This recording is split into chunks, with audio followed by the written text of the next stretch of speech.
Hey there, and welcome to a brand new episode of Delivering Marketing Joy. I am your host, Kirby Hassman, and joining me today is a repeat guest, a repeat rock star. He's a good friend of mine. He's the CEO of Intransit Studios. He's also our lead web guy at Hassman Marketing. We use him to help build websites for our clients. And he's also a newly kind of crowned digital nomad, and we're going to talk about that today. Eric Dingler, thank you so much for joining me, man. Hey, good to be back on DMJ, and always just good to talk to you, Kirby. Absolutely, bud. So I want to dig in. This is a totally interesting story. And when you started down this path, I think I said immediately, I'm like, when this happens, I want to get together and interview you for Delivering Marketing Joy. So you and your family recently went on this epic adventure. The goal, I think, was to explore becoming what I said, a digital nomad. So first of all, tell us about this goal. Tell us about this trip and why did you do it? Sure, absolutely. So one of my leadership axioms is to shoot a bullet before a cannonball. And the idea comes from, in the olden days on pirate ships, they could only carry so many cannonballs at a time. And so you actually see these miniature cannons at places. Mm-hmm. Well, they're not necessarily just like to have a toy. They were a primitive targeting system. And so what they would do is they would use these scaled down versions to target in. And once they were targeted, then they would lob their very, very valuable limited resource cannonballs. Okay. And so how do you test something before you commit to it? Mm-hmm. And we do this in almost every major decision we've ever made. Well, last fall, we had decided it's time to, adult and take the next step in the American process and buy a house. And so we met with a mortgage guy and he said, hey, listen, I was just transitioning from full-time ministry to full-time entrepreneurship and a little bit of a difference in living wages. And so the mortgage guy was like, dude, if you wait one more year for another year of business tax returns, he goes, you're talking the difference between a $300,000 mortgage and a $700,000 mortgage. Wow. And we live in Virginia Beach. And so, that's significant. Big difference.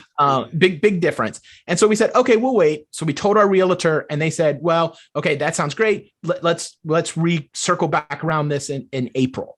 Okay. And so I went for my morning walk and I came back and told my wife, I said, so I was thinking, which she got that, oh, here we go again. My wife has that too. Yeah. Yeah. So, and I was like, hey, I was thinking there's really like our oldest son has no soccer, January, February, end of March, soccer starts. Like, we're just going to be sitting here. So we've always talked about the idea of, we had talked about getting a van and trying to do van life, but with 4 kids, there was no way. And I said, let's test the idea of being location independent. And so we went to our landlord and said, hey, we're going to go on this 3-month trip. I can either pay you 50% of our rent, or we're going to move out and put everything in storage. And then when we get back, just rent a small apartment until we buy a house. Mm-hmm. And he said, no, that's great. I'll take 50% of rent. That just sounds easier. Okay. And so I said, and that's another leadership axiom of mine. Never say somebody's no for them. Yes. Yeah. Like, I'll make a bold ask, like, hey, will you take 50% of rent? Like, I remember my dad was like, no landlord's going to do that. I'm not going to say his no for him. I'm going to ask. Yeah. Right. So I gave the ask and he said, yeah. And so that's what we did. So we went on this. So that's the long backstory. Sure. So we went on this trip. We spent January and February in Istanbul, Turkey. Mm-hmm. We went to Istanbul because we wanted someplace with a similar climate to Virginia that we were used to, because we didn't want to go to a tropic environment for January and February and miss winter and then have this romanticized idea that we were then going to chase. So we said, let's find someplace in the same, same climate zone as us. And then we wanted to experience a culture that was completely different. We wanted our children to experience specifically a very different religious culture. And we wanted them to be out at a restaurant having dinner and see this a Muslim family out celebrating a birthday or an anniversary. Like, we just wanted them to see that these are people. Yeah. They have a different belief that we do, but at the end of the day, they want to go home to their family. Yeah. So that's why we picked Turkey. We were there for 2 months, had a great time. And then we homeschool our children. Mm-hmm. And so we had been doing some studies on World War II and the Holocaust. So in March, we jumped over to the Czech Republic and spent a week in Prague, and then loaded we got Eurorail passes, and we train traveled for the next 5 weeks through Poland. We went to Auschwitz, we went to several ghettos, and then we landed in Warsaw, the capital of Poland, for 2 weeks. And we had always planned to do that, but then while we were in Istanbul, the Ukraine war happened. So then we were able to convert the last 2 weeks of our trip, and we were able to do some humanitarian response with working with refugees in Warsaw for our last 2 weeks in Poland. So we just kind of modified the end of our trip, and it went great. So we are back home in the States. We are selling 90% of what we own. In fact, my wife is at Home Depot right now getting storage bins. Everybody gets one storage bin. And so she's picking those up, and the kids are going to start choosing what they want to put in the storage unit. And then everything else is going in a yard sale. We're selling our van. We're selling everything. And June 30th, we're jumping on a plane and we're moving to Lima, Peru until November. And then we'll come back to the States for December to see family. And then in January, we'll head to our next country. Wow. That's so, like I said, when I kind of introduced this, I said it was an epic adventure, and it definitely sounds like it was an epic adventure. So, I mean, you gave me the highlights, but 2 questions really. Number one, how did it go with the family, and how did the kids enjoy it and all that stuff? But then I guess the second part of the question would be, how did you continue with business? How did that go? Sure. Well, so when the pandemic started and we were and the shutdown started, we were like 2 weeks into quarantine life. Mm-hmm. And one day, Marissa, that's my wife, she looked at me and she goes, "What does it say about our family that what everybody calls quarantine life, we just call it Tuesday?" Like nothing's changed. Like, I used to do some sales meetings out of the house, but even then I was running pretty much video and stuff like that. And we always homeschooled our kids. And so really nothing changed. We started washing our groceries before we brought them in the house. Like that was the biggest difference for us, because that's what you did at the time. Yeah. And so, so going over there, the kids, they loved, they are, so we have 2 adopted children and 2 biological children. Mm-hmm. And so we were the most concerned with our 2 adoptive children, just adjusting, and they thrived. They did great.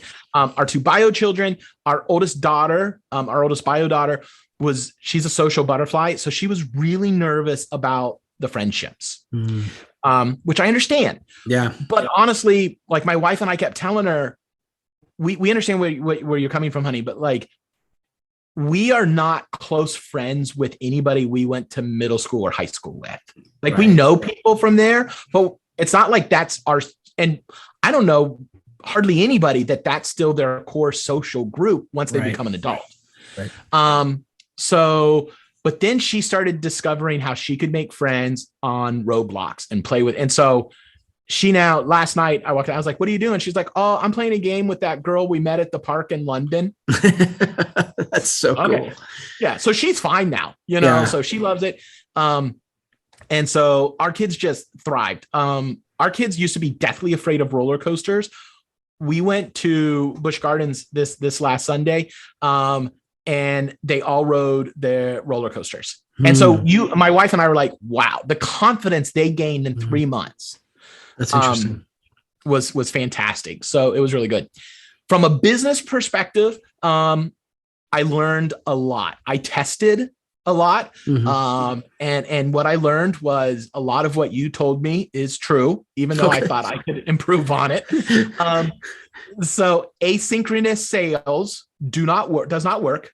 You can't make you can't make great sales with back and forth video. You got to have that. And you have said, Kirby, I mean, I've heard you probably say it a half a dozen times. There's no money hiding behind your desk.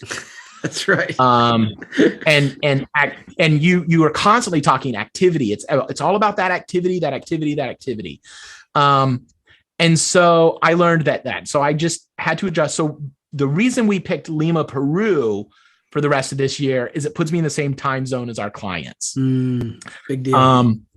It's significant. Yeah. Now, luckily, because of the pandemic, all of my clients are used to still having meetings via Zoom now. Yeah. Like that's second nature. So nobody really expects the in-person sales meeting.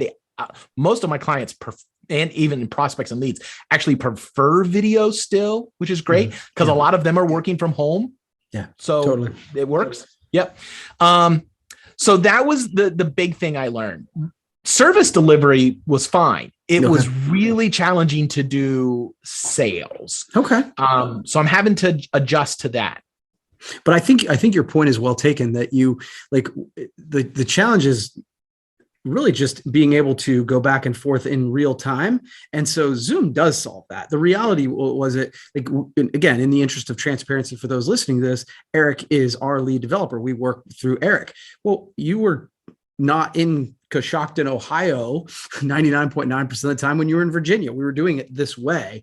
But I think, it was the time zone change that I would think that would make that harder, because then all of a sudden you'd have to do that at 2 a.m. Well, that's not exactly the kind of lifestyle you probably want to lead, I would guess. Exactly. And the whole idea of doing this is to build a lifestyle we don't need a vacation from. Yeah. And so I don't want to be working, from 4 o'clock in the afternoon to 3 o'clock in the morning. Right. So we've got a plan now. The rest of this year, I'm just, the team was able to grow. We hired another tech support. So that has freed me up completely from helping with deliverables. And now I can just focus on sales. And within the next 6 months, we hope to hire a full-time sales rep, customer service rep type position that is here in the States. Yeah. And then I'm going to be able to focus just on running the business and working with the team, because we're going to spend all of next year in South America and Central America. So all of 2023, but in 2024, we want to be able to head to Southeast Asia. So I'm giving myself the rest of this year and all of next year to get the business to the point where it's operating without me, except for coaching the team. Yeah, no, it's really interesting, Eric. And like, when you told me about you were going to do this, I find it completely fascinating, but the reality of it is you just never know how an adventure like this is going to go. So I'm excited to hear that it went really well overall. So I guess as somebody hears this, who's listening to it, and they're like, that sounds interesting. I would like to shoot the bullet before the cannonball. I'd like to try this. Do you have any advice for someone who is interested in exploring this digital nomad lifestyle? Lots and lots of advice here. If you're in the primary sales position, stay in the same time zone. But go to, the reason we love Lima, Istanbul, Bulgaria is another great country. Bali, there's so many places around the world, but in Istanbul, because of the fact that all of my clients pay me in US dollars, and then I'm converting that to local currency to live on, the exchange rate multiplies our income dramatically. Okay. So we would go out to eat. The 6 of us, our family of 6 would go out to eat, and dinner would cost us $15, $18. Wow. And we're talking delicious, amazing food. And so the power of the dollar is just, and these countries, it just goes so far. So on our return, we spent the last week in Paris and London. We spent more in 1 week on accommodations and food than we did the entire 3 months up to that point. Wow. Yeah. So, and the other thing you have to think about is now that week we were a little bit more on vacation, but you're not going on vacation. You're taking your life and you're moving it from these four walls to inside those four walls. Okay. So we still bought groceries and, now we did eat out a lot, but, in Virginia, we eat out once, twice a month. Okay. Or we'll grab, really cheap something, in between soccer matches and stuff like that. But we have a food budget, and our food budget for a family of 6 is $1,200. It's only $200 a person for the month. That's, right. That's a tight food budget. We just said that's still our food budget. Well, when you go to a country where the exchange rate is so high, $1,200, we could eat out 4 or 5 times a week. And it was, we were still within our budget. Okay. We took our housing expense. We divided it by 30. That had to be our average nightly Airbnb cost. Okay. So we just said, we're going to take this. It's not you're not on vacation. You can't treat it. Yeah. You couldn't. Well, if you could, great. We can't afford to live as if we're on perpetual vacation. Right. So that's the big thing. And then find some place new. If you're testing it, don't go to a romantic, don't go to Costa Rica because you're going to love it because it's Costa Rica. And not because it's your family loves living digital nomad. Okay. So yeah. And get on Instagram. There's a small but strong community of digital nomads on Instagram. So that's a good place to jump off. That's good stuff, man. I'm excited for you. And I'm excited to see the next adventure. And obviously, and, in the interest of transparency as my friend, I'm excited that you're going to be within, a pretty close time zone so we can actually hop on more Zoom calls and see each other. Yeah, it is definitely better. But if people want, follow us on Instagram, at Family of Dashes. And we're very transparent and open, because there's a lot of things you got to figure out with insurance and cell phones and, all that kind of stuff. So we're just documenting all of that on our Instagram channel, Family of Dashes. Cool. Well, thanks for doing this, bud. I appreciate it. We'll have to do it again sometime. Okay. You bet. All right. That's going to wrap up this edition of Delivering Marketing Joy. We'll see you next time.